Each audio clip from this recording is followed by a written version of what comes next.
Assalamualaikum warahmatullahi wabarakatuh. Selamat pagi, selamat siang, dan selamat malam Bapak Ibu semuanya beserta teman-teman. Baik, pada kesempatan kali ini saya akan menjelaskan mengenai materi strategi pembelajaran dan motivasi belajar, di mana ini merupakan untuk memenuhi tugas dari Pekerti Untirta 2022 yang dimentori oleh Dr. Syihabuddin Said, MSI. Adapun tujuan umum dari materi ini yaitu memahami dan mengembangkan strategi pembelajaran serta memotivasi diri dan mahasiswa untuk terus belajar. Kemudian untuk tujuan khusus pembelajaran ini, yang pertama yaitu menjelaskan strategi pembelajaran di perguruan tinggi, kemudian menjelaskan motivasi belajar di perguruan tinggi, dan menjelaskan tuntutan belajar di perguruan tinggi. Kemudian kita masuk ke strategi pembelajaran. Jadi dalam memberikan pembelajaran kepada peserta didik, baik itu mahasiswa ataupun siswa, itu harus ada strateginya.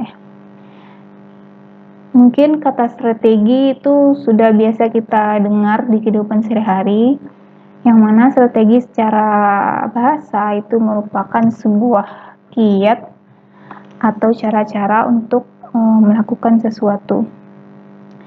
Jadi strategi itu adalah pendekatan secara keseluruhan yang berkaitan dengan pelaksanaan gagasan, perencanaan, dan eksekusi sebuah aktivitas dalam kurun waktu.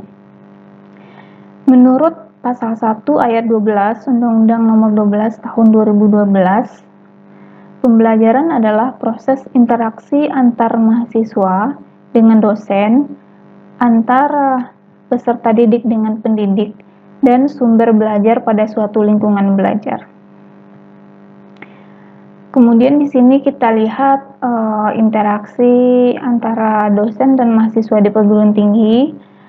Adapun dosen itu adalah pendidik profesional dan ilmuwan dengan tugas utama mentransformasikan, mengembangkan, dan menyebarluaskan ilmu pengetahuan dan teknologi melalui tridharma, yaitu pendidikan, penelitian, dan pengabdian kepada masyarakat. Itu menurut Pasal 1 Ayat 14 Undang-Undang Nomor 12 Tahun 2012. Kemudian mahasiswa adalah peserta didik pada jenjang pendidikan tinggi menurut Pasal 1 Ayat 15 Undang-Undang Nomor 12 Tahun 2012. Nah, pembelajaran adalah suatu kegiatan dosen atau pendidik secara terprogram dalam mendesain instruksional untuk membuat mahasiswa atau peserta didik belajar secara aktif dan menekankan pada penyediaan sumber belajar. Kemudian ada definisi lain, yaitu pembelajaran adalah suatu sistem instruksional yang terdiri atas beberapa komponen yang meliputi tujuan, bahan ajar, mahasiswa atau peserta didik, dosen atau pendidik, kemudian metode, media, dan evaluasi yang dapat meningkatkan kemampuan kognitif, efektif, dan psikomotorik agar mahasiswa atau peserta didik menjadi lebih baik dalam komunikasi dan interaksi kepada dosen atau pendidik. Di sini ada beberapa pendapat mengenai pengertian dari strategi pembelajaran. Yang pertama, Dick and Carey tahun 2012 yang mendefinisikan bahwa strategi pembelajaran adalah komponen umum dari suatu rangkaian materi dan prosedur pembelajaran yang akan digunakan secara bersama-sama oleh dosen atau pendidik dan mahasiswa atau peserta didik selama proses pembelajaran berlangsung. Kemudian Suparman juga berpendapat bahwa strategi belajar itu merupakan gabungan dari beberapa rangkaian kegiatan, cara mengorganisasikan materi pelajaran kepada mahasiswa atau peserta didik, bahan, peralatan, dan waktu yang digunakan untuk proses pembelajaran dalam mencapai tujuan kegiatan pembelajaran yang ditentukan.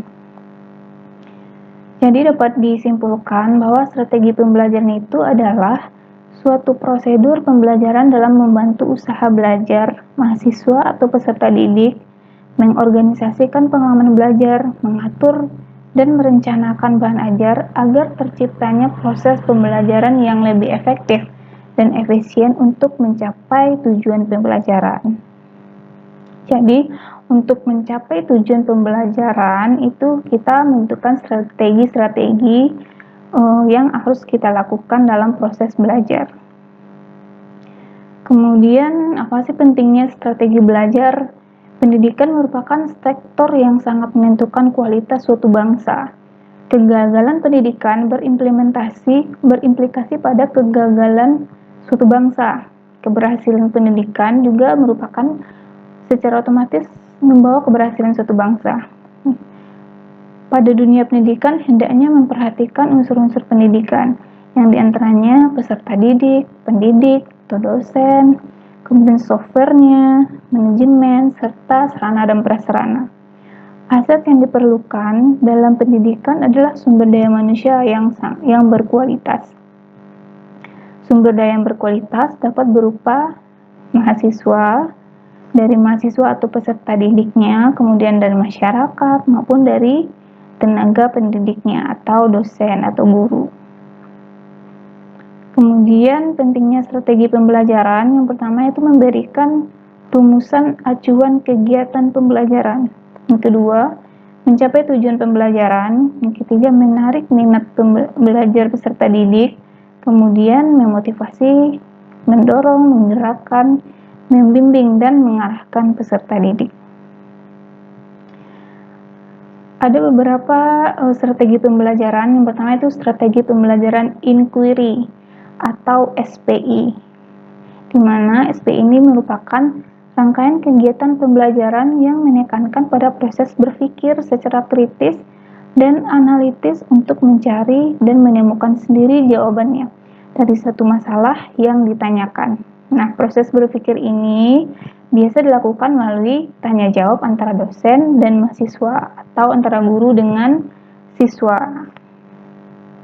Yang kedua, ada strategi pembelajaran ekspositoris atau biasa disebut dengan SPE, di mana strategi ini itu menekankan pada proses pemberian pengetahuan atau materi yang diberikan secara lisan atau verbal oleh dosen kepada mahasiswa yang ingin membantu mahasiswa agar menguasai materi belajar secara optimal dan efektif.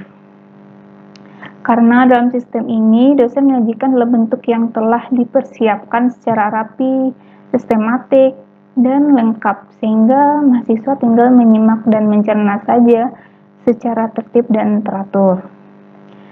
Kemudian yang ketiga, ada strategi pembelajaran berbasis masalah atau SPBM. Pada strategi ini, yaitu memadukan beberapa kegiatan pembelajaran yang menonjolkan pada proses pemecahan masalah ilmiah. SPBM ini didasarkan pada psikologi kognitif yang dapat dibebaskan dari asumsi bahwa belajar adalah proses mengubah perilaku melalui pengalaman. Selanjutnya ada strategi pembelajaran kooperatif atau SPK. Metode pembelajaran jenis ini termasuk dalam rangkaian kegiatan pembelajaran yang dilakukan oleh mahasiswa dalam kelompok-kelompok tertentu untuk mencapai tujuan pembelajaran. Strategi ini merupakan sistem pembelajaran kooperatif atau kelompok ya, menggunakan kelompok kecil atau tim yang terdiri dari 4-6 orang misalnya, yang memiliki latar belakang yang berbeda baik secara akademis, ras, agama, atau gender. Atau model pembelajaran kelompok rangkaian kegiatan belajar yang dilakukan oleh mahasiswa dalam kelompok-kelompok tertentu untuk mencapai tujuan pembelajaran yang telah dirumuskan. Kemudian sistem penilaian dilakukan terhadap kelompok akan memperoleh penghargaan atau reward jika kelompok tersebut menunjukkan prestasi yang dipersyaratkan. Strategi selanjutnya yaitu